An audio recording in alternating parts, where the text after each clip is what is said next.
Good morning, everyone. Thanks for joining me here on the WITN First Alert Desk at 8 o'clock this morning. Happy Friday, TGIF. Hope you all had a wonderful week and are looking forward to the beautiful weekend that we have ahead of us.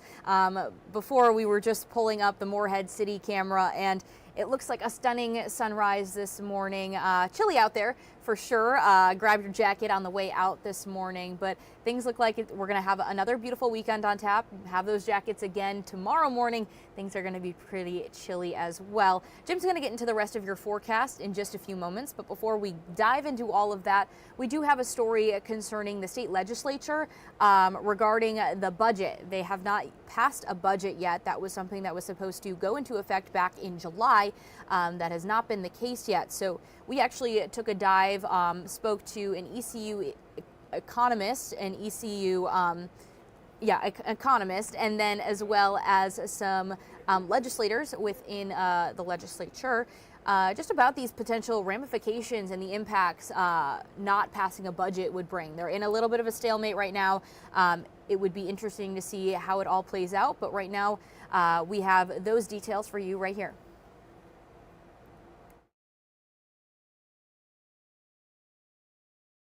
The state budget stalemate leaves some of Eastern Carolina's hardest working people uncertain about their pay.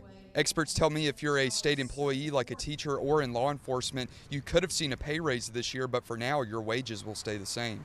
Democrat Senator Candy Smith says it's ridiculous a state budget isn't passed yet. And these constituents, they deserve, this is their tax-paying dollars, right? So I don't understand the full delay. Without a new budget, the state operates on last year's funding plan. Republican Representative Phil Shepard says the House passed a bipartisan budget that boosted pay for teachers and retirees. It included making starting teacher pay in North Carolina the highest in the Southeast at over $56,000. Senator Smith told me the Senate rejected that budget from the House, and she has no idea why. She says the people at home should ask Senate leaders themselves. I don't want you to stop. Keep reaching out to your members, letting them know, because our job is to make sure that we're working for you. Shepard told me he agreed with Smith that it's hard to believe the Senate rejected the House budget. And on the hospital front, ECU economics professor Dr. Nicholas Rupp tells me that no state budget could mean hardship for those of you who use Medicaid. He says Medicaid reimbursements are being cut, which could cause doctors to refuse to see Medicaid patients. So those who are receiving Medicaid may find it harder to locate providers who are willing to see them, given the rate that the providers are being compensated has been cut. Dr. Rupp warns that competitive employers could lure away teachers and law enforcement officers with better pay. And they could get hired off and take a job with another employer compared to their current wages, which have not changed since last year.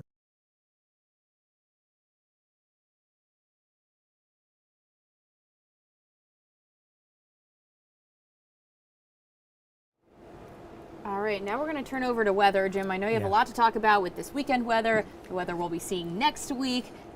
Melissa forming around the Caribbean, a lot's going on. Yeah, Melissa's going to be a big story late weekend down in the Caribbean, potentially probably a major hurricane, flirting with Cat 5 status. Wow. Jamaica, Cuba, over towards Haiti, Dominican Republic, they're all kind of under the gun, even the Bahamas as well. I want to start off with a look at the drought monitor. Yesterday I mentioned we would get that update. Let me show you the updated drought monitor. So that's pre-update.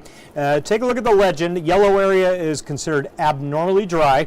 So you can see the Crystal Coast, no drought status whatsoever, pre-update. And then we go from the dry to moderate to severe as you get further inland. Pitt County kind of right on that dividing line between moderate to severe. I'll give you the update. Watch, wait for it right there. The severe drought conditions expanding all the way through Windsor, Plymouth, Edenton to the north side of the Albemarle Sound, now encompassing all of Pitt County, the city of Washington, now officially in a severe drought, Kinston, Goldsboro, Kenansville knocking at severe drought status. Still okay on the Crystal Coast, that transition running on a line from about Swanquarter, New Bern to Jacksonville, from the haves to the have-nots, from the decent rain coverage to the waiting. Rain chances coming up next week again. You can see New Bern Almanac data. What's the rainfall departure from normal? Year to date, just a little under an inch. Most of that this month. We were doing really good actually until the end of the summer season, and then we started sliding back into the drought.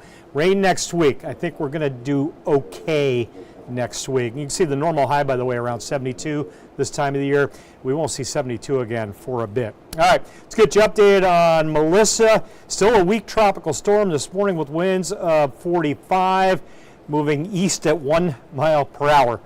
That's not a typo. This thing is just sitting there. It's looking for a steering current. Expected to drift north, but when these storms become stationary like this, they can kind of ease in any direction. So Jamaica, over to Haiti, Dominican Republic, all saying, Melissa, please drift south for a bit. The fact that it's drifting east, period, is kind of a good sign, but expected to start moving back towards the west. And that track, the latest track, takes the hurricane, potentially Cat 4 storm, very close to the southern coast of Jamaica. That's the island there the storm is wrapping around, and then headed north towards Cuba as we head into next week. So this is late weekend, early next week, this powerhouse storm loitering around the northern Caribbean. And again, track's going to shift a lot. When the steering winds are weak, you can see some of the models bringing in a loop down there. You'll get a lot of variations in the short-term track model and track data from the Hurricane Center.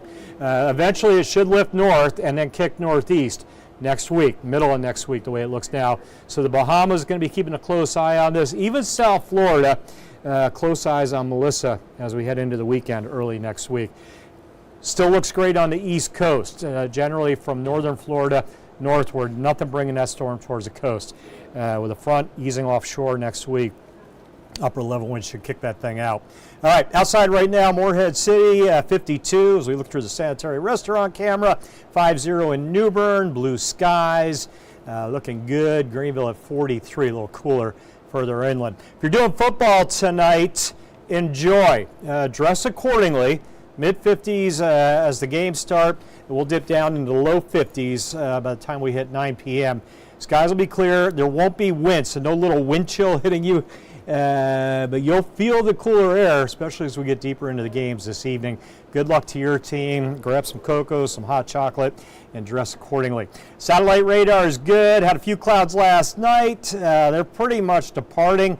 A few of them still hanging on the coast, but exiting stage east, if you will. There's those current temps, 40s inland, 50s coast, and that wind at about 5 or so. Fire danger outlook, medium risk. So we're keeping a bit of a fire risk going today into Saturday. The winds have come down significantly. That will help, but it's just so dry. Forecast today, sunny skies, upper 60s. Enjoy it out there. We'll get a similar weekend for you, more mid to upper 60s, while Saturday and Sunday. I expect the lows will run generally upper 30s to low 40s into the weekend. And then next week, here comes the rain chances. Monday, Tuesday, Wednesday, about a 50% give or take rain chance. Those will still shift as we get more details in. If all goes according to plan, though, Gigi will get the rain out just in time for Halloween. Looking good for the kids for the big holiday next Friday right now, as long as everything clears out by Thursday, and right. I think it will the way it looks right now. Which is great to see. Yes. It's nice to see that we will be getting this rain that we desperately need at this point. But just in time for the trick-or-treaters. Yeah. I know rain when you're trick-or-treating is not fun.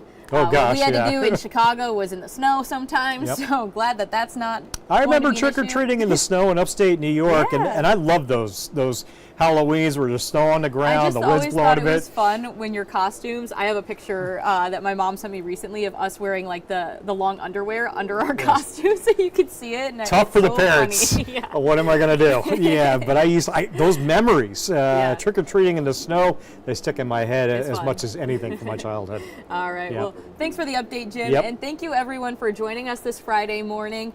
Tune in again at 9 o'clock for another news and weather update from Charlie. But have a great Friday. Have a great weekend. Enjoy the beautiful weather out there. Take care. This hour of the WITN First Alert Desk is sponsored by Toyota of Goldsboro.